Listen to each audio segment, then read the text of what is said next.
Hey everyone, I'm Ashley McGee, and welcome to episode 12 of Healthier and Happier Humans.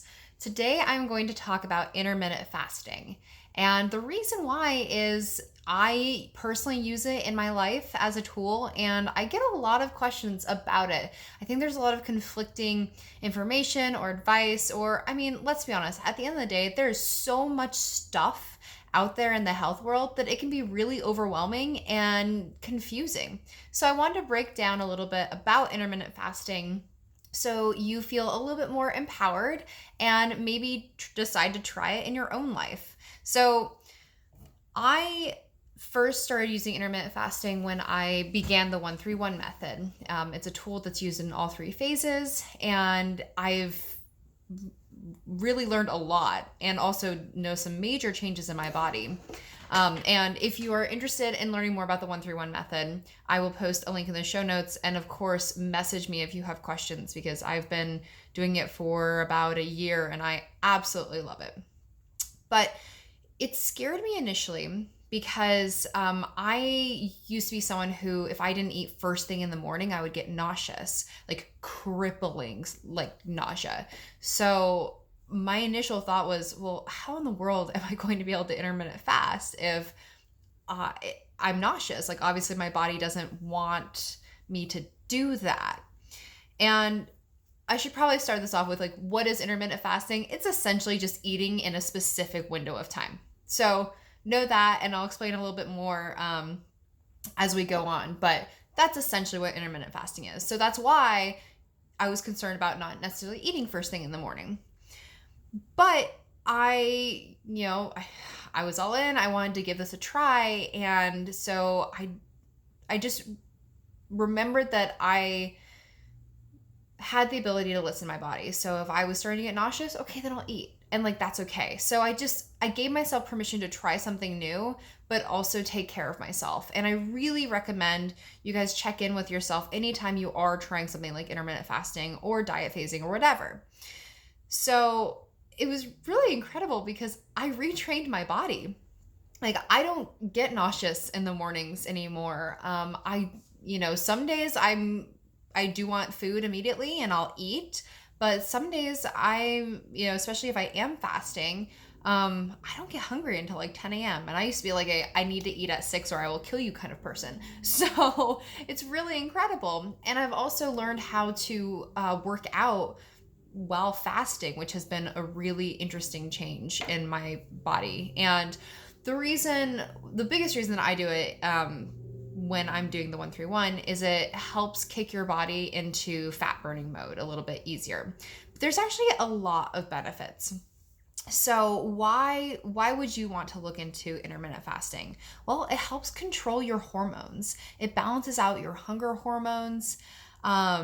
It helps rest the digestive system, which allows your body to go through a full detox, which is so, so important. And it's a huge game changer as far as energy goes, because suddenly you are giving your body more opportunity to get all the bad stuff out. And so you're not wasting energy detoxing during the day. Instead, you're able to have more energy, more mental clarity, and you're also not feeling hungry, which is great. It helps you reduce body fat without dieting. Here's the thing. I don't count calories. The only counting of calories I will do is to make sure that I'm getting enough, right? Because you don't want to fall below like 1,200 calories net. Otherwise, you're kind of putting your body into starvation mode. But other than that, I don't pay attention to calories. I pay attention to macros. So I still eat a full day. Like, I still eat a full day of food. I eat until I'm full, and I eat when I'm hungry. And it's a great tool to lose weight because I'm not necessarily hungry as much. So that's why I do make sure I get enough net calories when I'm intermittent fasting. But I don't feel like I'm starving. And believe me, I'm the kind of person that gets hangry. So I would tell you if I was hangry when I'm intermittent fasting. I promise I'm not. And it resets your eating habits. So a lot of times we get into these habits where it's like, well, when I watch TV at night, I like to have this snack or late night snackers or, kind of habitual eating that you're eating not when you're hungry, but just because you feel like you're supposed to be. Intermittent fasting helps kind of get rid of that because you're resetting your eating habits, and it's really revolving around, yes, you're in this window, but it's also focused on like, are you hungry? So how do you intermittent fast? Again, it's just eating in a specified window. What I recommend doing is, first of all, you need to choose your window. Do this so it works with your lifestyle, right? Like there's so much literature out there. You may see like, oh, some people only eat, 9 a.m. to 6 p.m. or something like that, right? Like, that's a 9-hour window, 9 a.m. to 5 p.m., I guess. Whatever it is, like, just do it in a way that serves you. I personally tend to have about an 8 to 9 hour window. I give myself a little wiggle room based on when I'm hungry, essentially. But I usually start eating between 10 and 11 when I'm intermittent fasting, and I have my last meal by 7 p.m. And that's been a really good kind of rotation for me.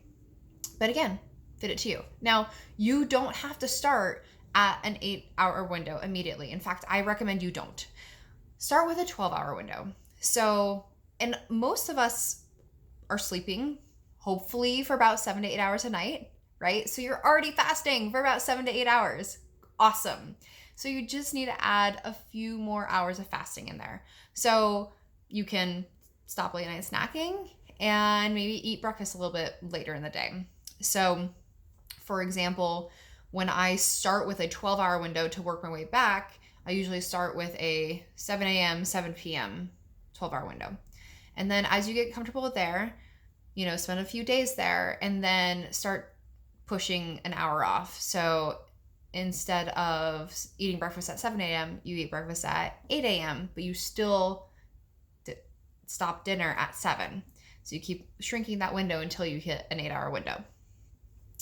When you're doing this, you also want to be drinking plenty of water. I like water, I like tea. There is conflicting information and advice regarding what does and does not break your fast. This is a big part of listening to your body. So some people will drink like their morning coffee or tea with MCT oil or ghee in it. Because again, the focus is fat burning, so you're taking in more of those fats. And still be fine. Some people drink bone broth, lemon water. So if you need to do something to support your fasting, I definitely encourage you to explore that. For me, I would drink MCT oil in my tea in the morning to help kind of stave off that hunger until my fasting window actually started, or my eating window started. And actually now I don't even have to do that anymore, which is cool because I've retrained my body. It's rad. But just know that those are options available for you. And then lastly, like, give yourself some grace, okay? If you're hungry, if you're hangry, eat. Please just eat. It's okay. It's not the end of the world if you break your eating window. And again, you're testing this for your body. So this isn't about like, oh, you have to absolutely stick with this or you're never going to lose weight. You're never going to get healthy. No. And I'm sure that there's probably some intermittent fasting, like hardcore people out there. They're like, you're wrong. That's fine. I'm going to stick with this. Listen to your body. Listen to your body and give yourself grace, and don't make yourself miserable because you're trying this. Okay. So here's a quote from the 131 methods training, which is, intermittent fasting is known to decrease triglycerides, reduce blood pressure, and reduce markers for inflammation, balance hormone levels, reduce oxidative stress or the aging process on a cellular level. What that means is intermittent fasting has been shown to essentially help your body heal and make you look younger. I think we can all get on board with that. And like I said, it helps control your hunger hormones. So I do want to leave you with a little CYA. If you are pregnant or nursing, it's not recommended that you do intermittent fasting, and you should be phasing it. This isn't something that you're supposed to do forever, which is also why I go back to like give yourself some grace. So I just spent about 3 weeks intermittent fasting, and now I've broke my fast. I'm phasing to the next kind of cycle of how I eat. And also, it's the holidays, right? Like, who, there's a way to be healthy and still enjoy yourself, and putting myself in a certain eating window for the holidays, it's not really what I want to do. And my sanity is a part of my health, so there.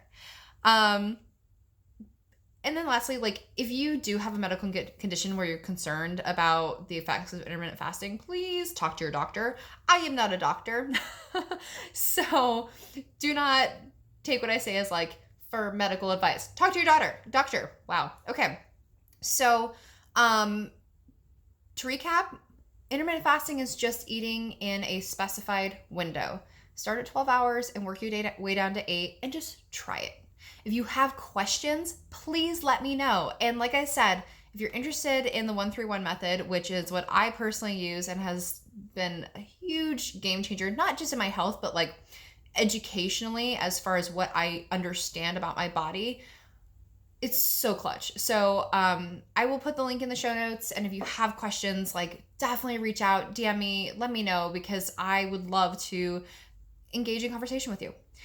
Until next week, go out and keep living your healthiest and most abundant life. We will go talk soon.